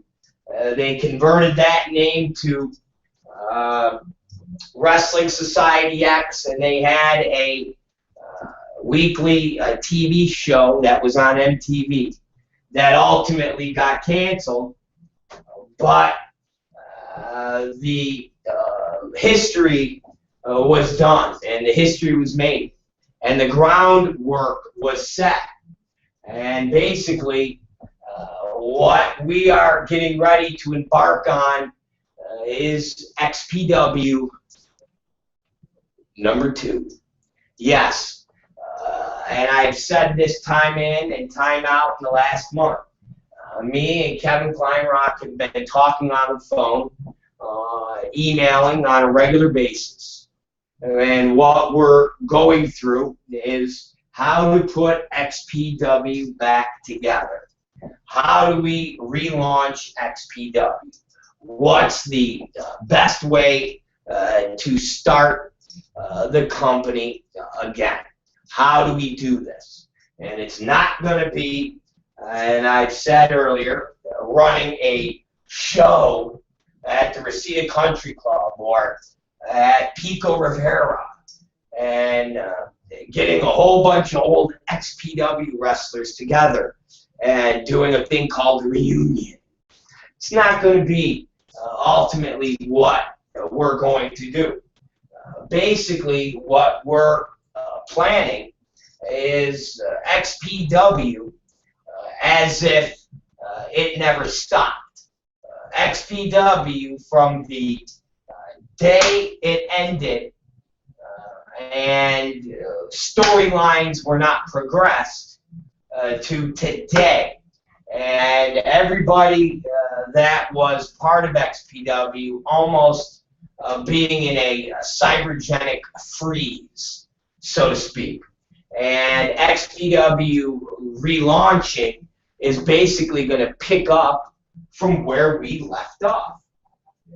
And that is how we are putting together the storylines. That's how we're putting together the TV show. And that's how we are crafting what the next steps are.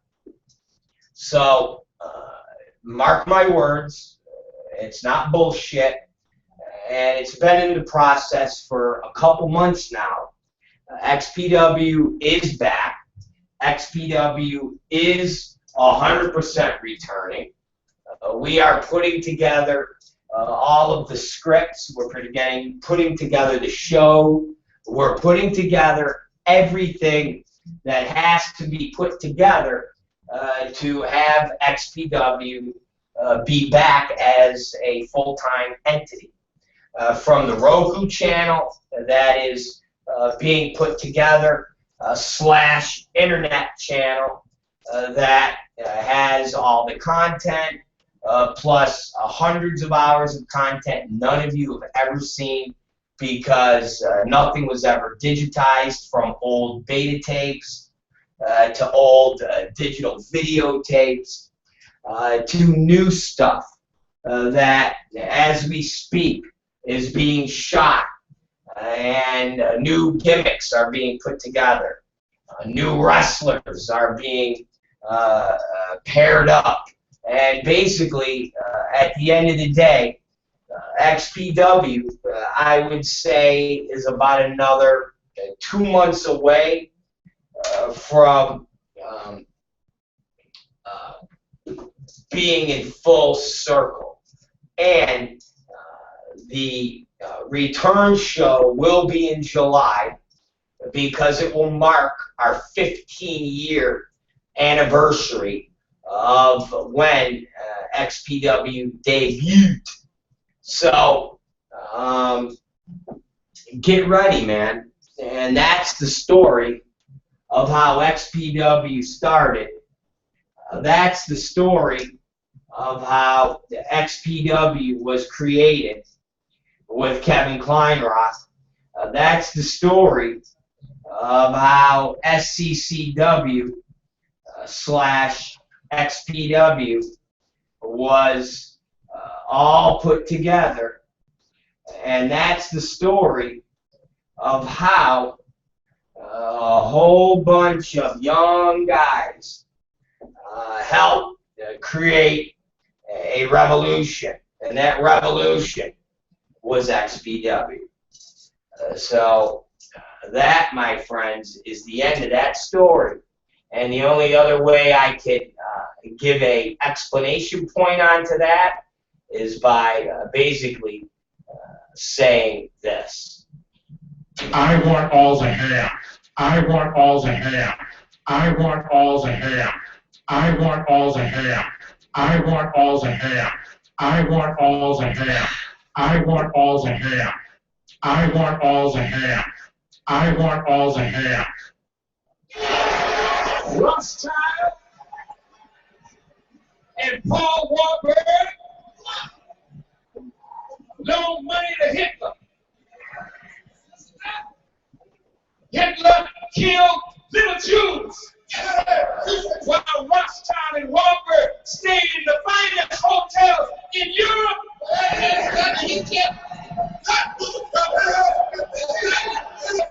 If you can call Rothschild anti-Semitic and Warburg an anti-Semite, and don't you open your mouth against me. We are back, ladies and gentlemen. It's the ROB Black Show, and it is 9:59 p.m. And we're going to be signing off soon and getting on with some more business here. And I hope you guys enjoyed the show. I want to take a check over on oh Christ! I want to go take a check on current events, and let's see what the hell is going on in the airplane search. Can we at least do that, guys? I know some of you don't care, but I did give you guys a little wrestling. Come on, I gave you guys a little wrestling feel. Come on, gave you guys a little wrestling feel. All right, so here's a little story that I'll leave you guys with. This is a ABC Good Morning America story that can only be described, and we're not sure if it's, as they would say, a sighting tip or a false lead. And here we go. Fishermen from this village believe they may have seen the missing Malaysian Airlines flight on the night it disappeared flying low over the Gulf of Thailand.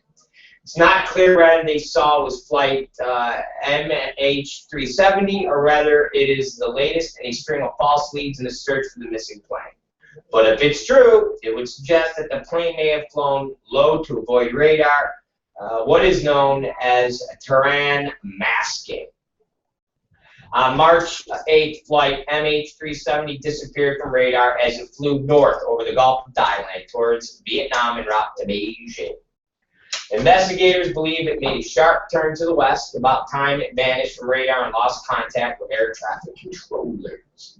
Azad Abrim, Ram Mamat, and 6 other men left Kota Baram in northern Malaysia for tuna fishing. Fucking tuna fishing. That night, and were 10 miles out to sea between Malaysia and Vietnam, an area that would have been in the plane's initial flight path. Suddenly, a plane came thundering overhead, louder and lower than Ibrahim had ever seen. The plane was heading west, Ibrahim said. Mamet agrees with what they saw. The fishing boat returned to Kota Barala in the morning, and when they heard about the plane's disappearance, they reported what they saw to the local police. Kota Barala is also home to the town of the plane's young pilot, Farouk Hamad. At the kindergarten near Hamad's home, children were praying for people aboard flight MH370. It is unclear whether the plane the fishermen saw was the missing flight, but investigators have chased other tips that turned out to be false leads, including an oil rig worker who saw something fall into the Gulf of Thailand that night, oil slicks, reports of floating luggage, and what was believed to be a plane's upturned life raft. All have been investigated and determined to be bogus. Ladies and gentlemen, who the fuck knows? My question is this. Did they report it really to the police? Like, will the police say, yeah, they reported it? Because my question would be, Well, why did it take them 8 fucking days to come out with this account? Now, unless they reported it 8 days ago and nobody called that in, then I'm with you. But if they're just now coming up saying, oh yeah, we've seen the plane, I would say they're little Malaysian celebrity whores. You ever heard of a Malaysian celebrity whore? These might be Malaysian celebrity whores, okay? If they just informed everybody of this plane that flew so low that it roared and they'd never seen anything like that, they are definitely Malaysian publicity whores, all right? They might as well do some fucking selfies. They're probably on the goddamn fishing boat doing selfies, okay? Take a selfie. Take a selfie. That's probably what they're fucking doing.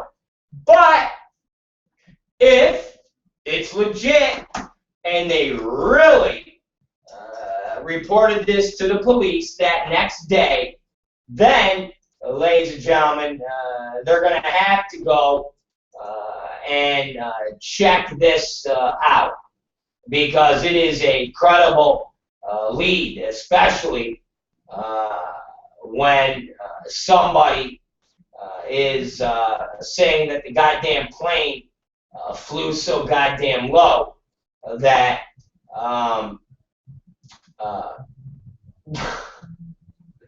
especially when the plane, they're saying, flew so goddamn low that it was something that they'd never experienced before. So, ladies and gentlemen, they better be taken seriously if they're legit and they reported this news to the police the day that it happened. If it took them 8 days to report it, they're Malaysian celebrity whores. That's all they are. And they should be fucking disciplined. Maybe raped. Like, disciplined in that way. Oh, man. Anyways, Patrick just sent me a YouTube clip of a anchor on a news show that showed a picture of a penis on accident. And it's pretty disturbing. The space needle there, that iconic image in Seattle, man. So that's Edward Scissorhands. So we'll just ignore that. And so, a lot of people obviously, Oh my God. I can't wait, you guys, until our feed gets put up where I'm able to share these clips with you guys, because this literally shows a newscast, Fox 31, and it's people talking about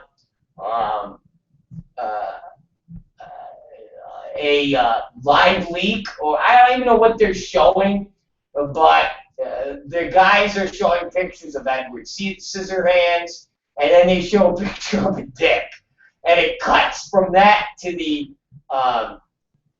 news people with this look of fucking horror on their face.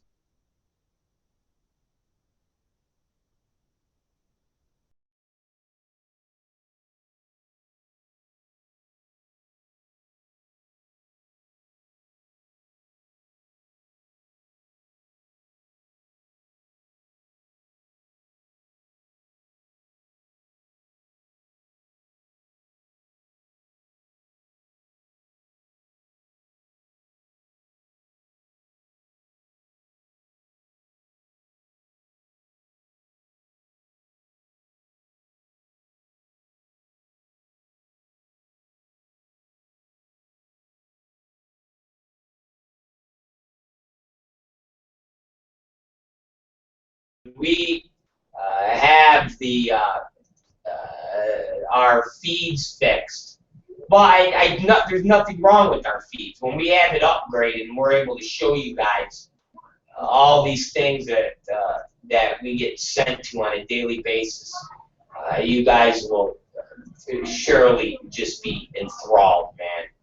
Seriously, you guys will be just enthralled, because I'll tell you, I am. Okay. Oh, man. Anyways, let's look at another a little news thing that we haven't really been talking about, except, oh man, listen to this. Well, we had talked about this, but I gotta throw this at you. I'm telling you, this is almost a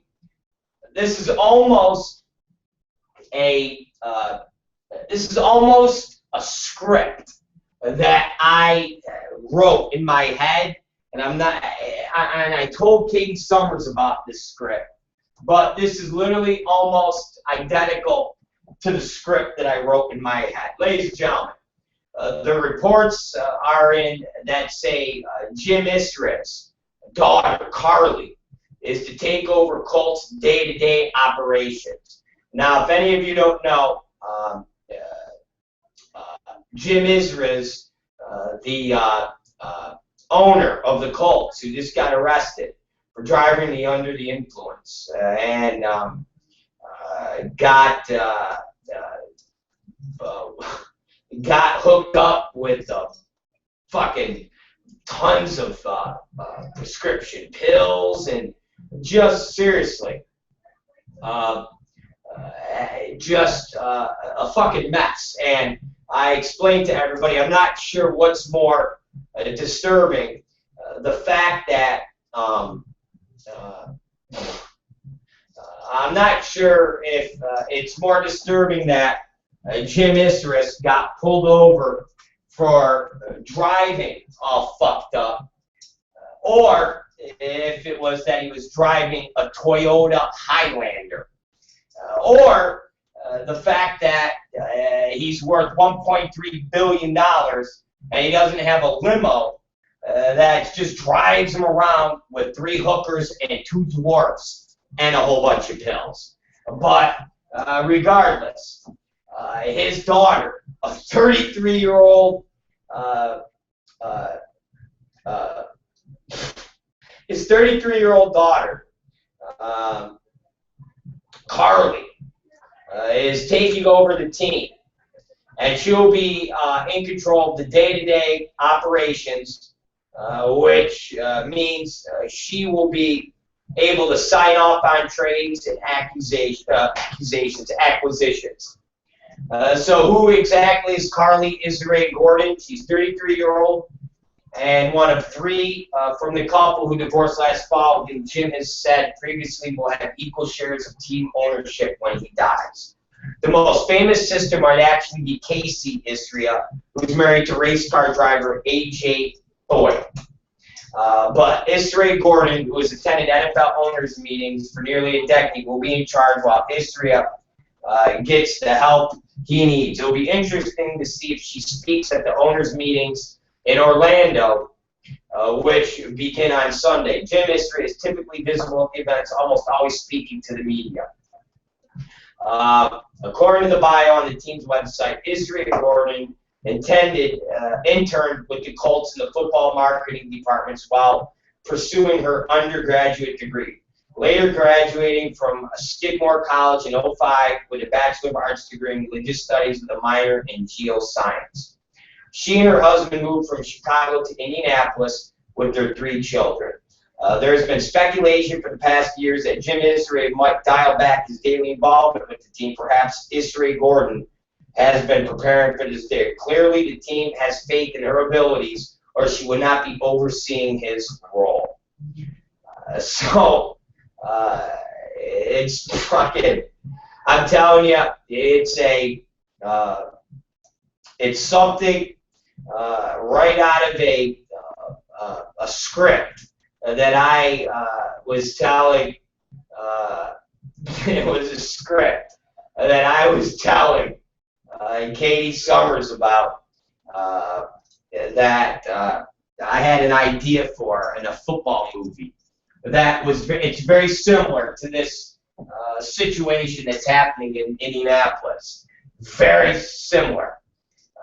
and it's almost like it's playing out right now with a 33-year-old girl basically being the controller and owner of a professional football team. And it's weird how art imitates life, or vice versa. Anyways, ladies and gentlemen, Patrick just informed me that the news anchor reads in horror and is I guess it's his penis that they all just looked at. It was a picture of the guy's penis. Okay, that's another photo. You can see the smoke billowing up next to the space needle there. That iconic image in Seattle. Man, so that's Edward Scissorhands. So we'll just ignore that. And so, a lot of people obviously, Oh my God.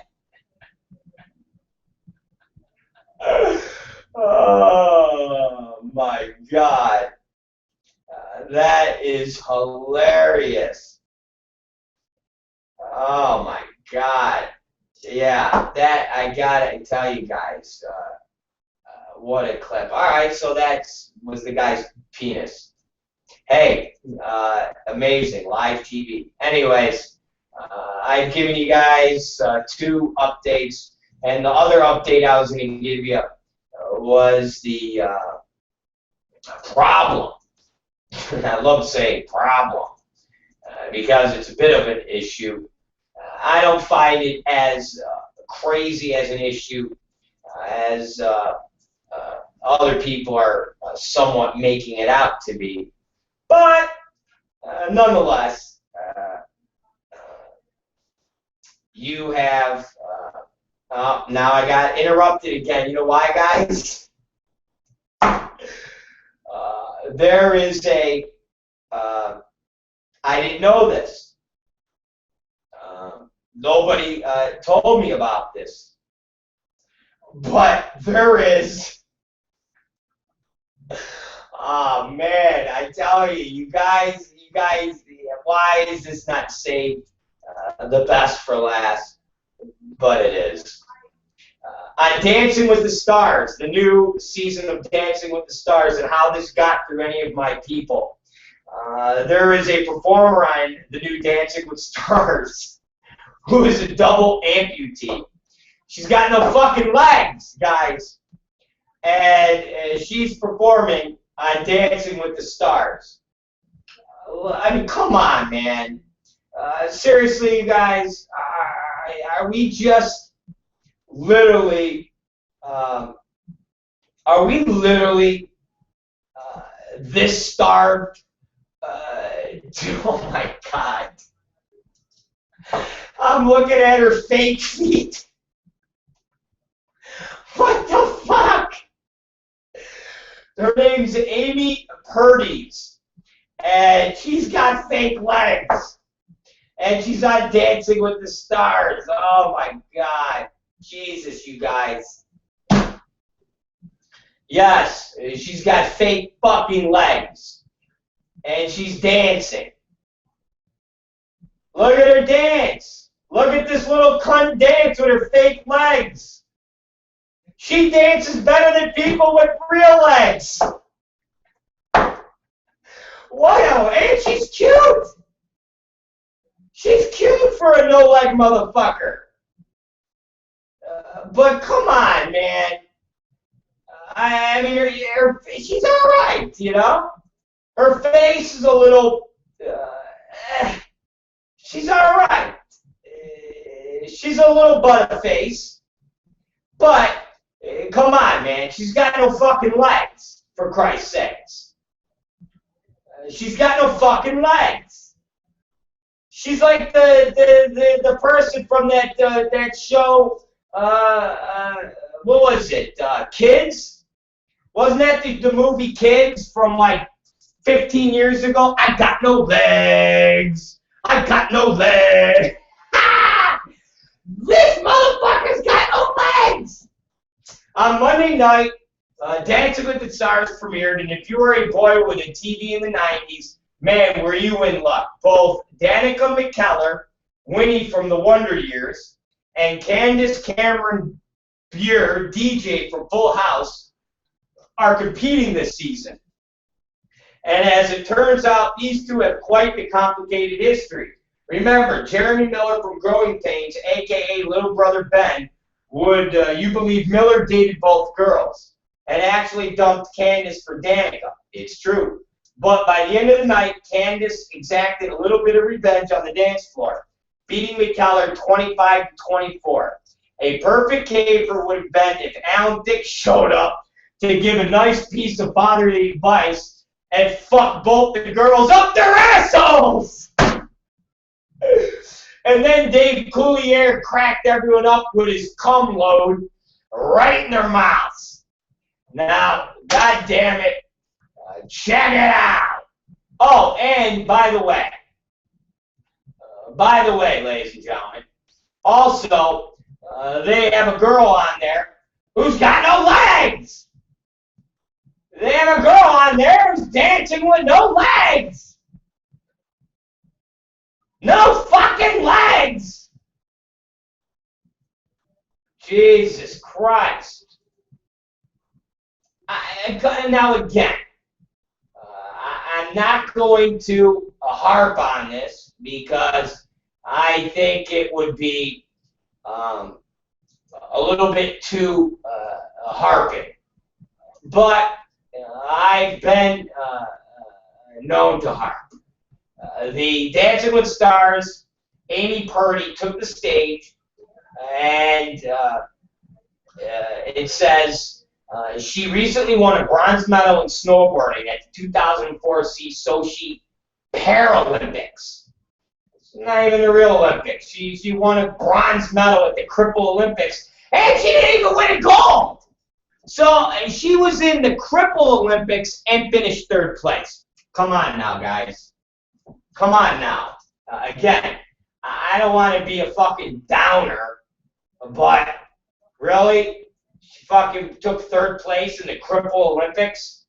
Anyways, the only woman in the competition who had lost both legs. Well, no shit. At age 19, Purdy contracted bacterial meningitis and nearly lost her life. While she survived, both of her legs were fucking cut off below the knees.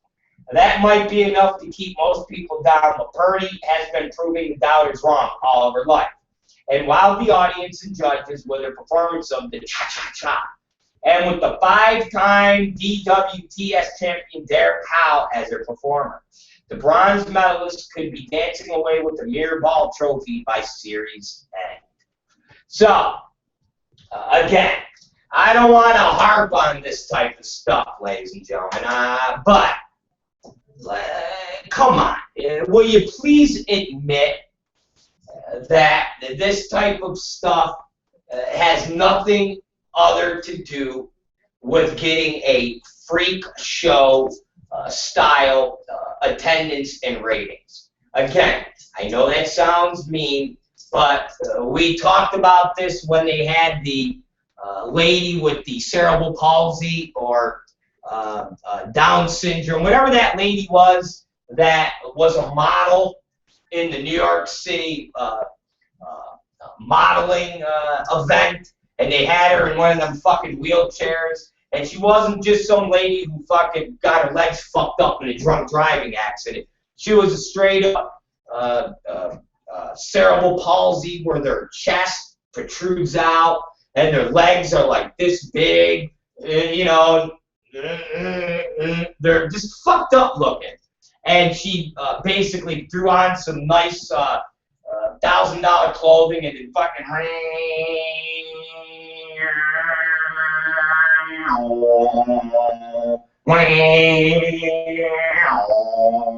and then fucking wheeled back, and everybody was like, "Oh, awesome! A cerebral palsy girl dressed up in a dress and fucking wheeled out there. Oh, whoa! Let's get Stephen Hawkins and put him in Armani and get him to fucking go out there." At least that motherfucker's like the smartest man in the fucking universe, okay? By the way, someone should ask him where that fucking Malaysian airplane is. He probably, what the aliens talking at, Anyways, you got the crippled girl, and I told everybody, I said, you know this is a gimmick. You're not going to be seeing a bunch of crippled girls with cerebral palsy being runway models. This was a gimmick on the big runway fashion weekend to get ratings, to get attention. It was a publicity scheme. Sure as shit, that's what it was. And then we had talked before about this Dancing with Stars, and they had the military soldier that was the burn victim. Again, I love my military guys, but there's really no reason to put somebody that is extremely crispy where they got no ears, no eyelids. I mean, they're just fucking disturbing to look at on television, week in, week out, dancing. And they, I mean, they look like a fucking lizard. Let's face it, they look like the lizard people in Land of the Lost, for Christ's sake. Again, I don't mean to be inconsiderate. I don't mean to be inconsiderate any way, shape, or form. But let's face it, they look like a lizard person. And they have the lizard man out there, and he does the competition, and that was the big ratings getter. You know, that was the big deal, was the guy that looked like the lizard from the war is doing Dancing with the Stars. Then they had Chastity Bono, Cher's daughter, quote unquote, that got turned into a guy, and he went by Chaz. And then that was the other kind of freaky, weirdo thing that was going to draw people to watch Dancing with the Stars, because getting a bunch of football players to do the cha-cha-cha ain't a big deal. Oh, look, it's Warren Sapp. Oh, it's Jerry Rice. Oh, it's Emmitt Smith. Nah. Oh, it's the guy that looks like a fucking lizard. Oh, let's watch that. Oh, it's Cher's freaky daughter / son / fucking King Kong Bundy looking thing. And what do they bring at you now? A motherfucker with no legs! That's what they're giving. A motherfucker with no legs! Alright? A girl that's got no legs. I got no legs. I got no legs. And that, ladies and gentlemen, if this is not publicity whoredom, if this isn't ABC and Dancing with Stars trying to capitalize on people's misfortunes, I don't know what is. I mean, come on, man. This is just straight up, let's watch the TV show and watch the guy that looks like a lizard. Let's watch the girl that's not sure if it's a guy, a girl. I mean, let's face it. And to all my homosexual friends and all my GLBAWCCFD friends, you all look at Chastity Bono and say the same thing. What the fuck is that? What is that? And that's the freak show there. I mean, when you see a guy that gets turned into a woman, depending on how good of a job was done, you don't really sit there and just stare and go, what the fuck? You don't do that. But when it's Chastity Bono / Chaz Bono /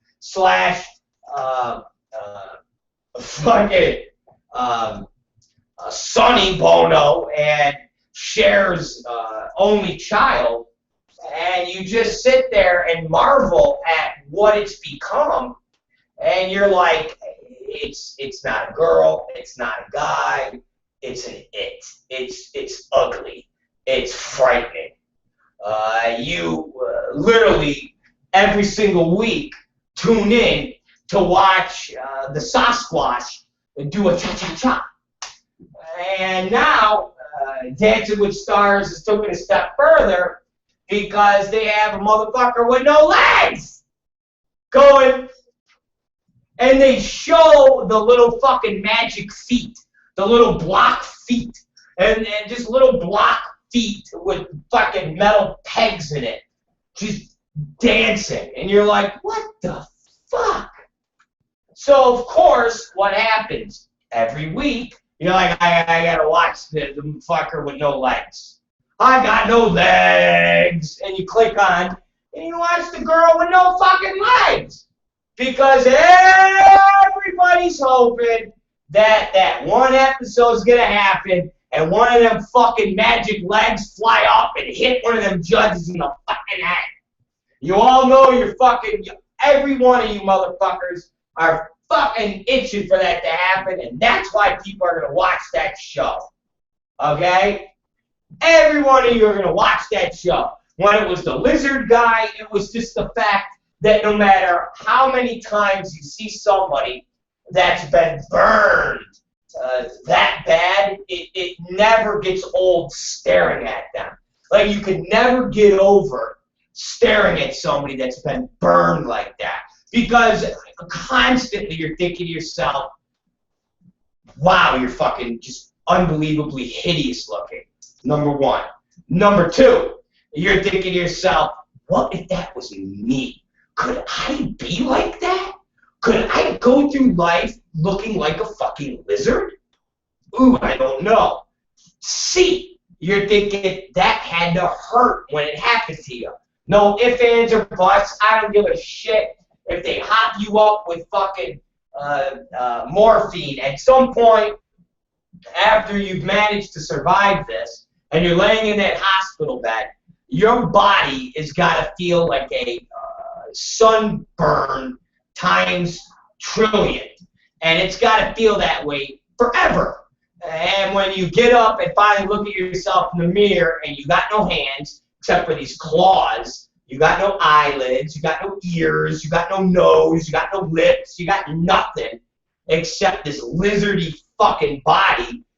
It's something that you never get over, and as somebody staring at a lizard man, you never get over it. And you're constantly just going, wow. And every time they put the lizard man in a different outfit, you're like, oh, let's see what the lizard man's doing this week. Oh, look, the lizard man's wearing a wig. They got him wearing a wig like he's fucking Don Ho. And so it never gets old. And now you've got the lady with no legs, and you're just hoping she's gonna da-da-da-da-da. And else, boom, there's the fucking leg. And you're like, oh, shit. And she's all, you know, she's going to be like, da-da-da-da-da. Oh, there's fuck. Oh, my God, my leg flew off. Motherfuckers ducking legs. Again, I don't mean to be harsh. I don't mean to be gruff. But it's ABC, Disney, and the people at Dancing with the Stars that are basically causing this. They know it. I know it. We all fucking know it. Let's face it. It's wrong what they're doing. It's fucking wrong. And that's it, ladies and gentlemen. We're out of here. We'll talk about Russia tomorrow. They can wait. Crimea ain't going nowhere. It's in Russia now. They ain't going nowhere. So let's sign off for the night. You guys have been great, and it's been great to be back. And we had no problems tonight. The feed was awesome. We were broadcasting on iTunes. We were broadcasting on iPads, iPods, Nuvios, Androids. We were fucking everywhere, okay? And it was great. We came back with a little humor tonight, and we haven't had that in about 3 shows, and I feel good about that. Ladies and gentlemen, thank you. We're back. We're kicking ass, and we'll see you fuckers tomorrow at noon. And we're going to be up and operational towards the end of the week with all of our Roku programs, websites, and I want to thank Alexandra for putting up the new iPad, iPhone, and new iFeeds in the RobBlackShow.com. Thank you, Alexandra. You are great. You should put the Rob Black Show in the Jew Dirt site. I want a Rob Black Show feed window, so every time we go on, we pop up in the Jew Dirt fucking website. Okay? God damn it! I want to be on the Jew Dirt site. You know, like Joe Dirt. It's Jew Dirt.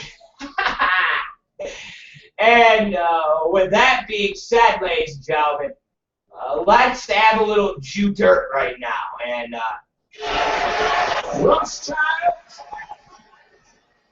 and Paul Warburg loaned money to Hitler. Hitler killed little Jews, while Rothschild and Warburg stayed in the finest hotels in Europe.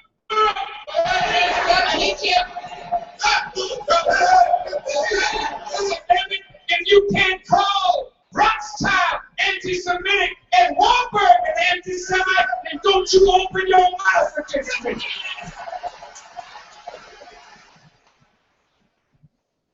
It's the Rob Black Show. Patton? I want all the ham. I want all the ham. I want all the ham. I want all the ham. I want all the ham. I want all the ham. I want all the ham. I want all the ham. I want all the ham. It's the Rob Black Show. We'll see you guys tomorrow at fucking noon. Remember, we don't speak tolerance. We are intolerant.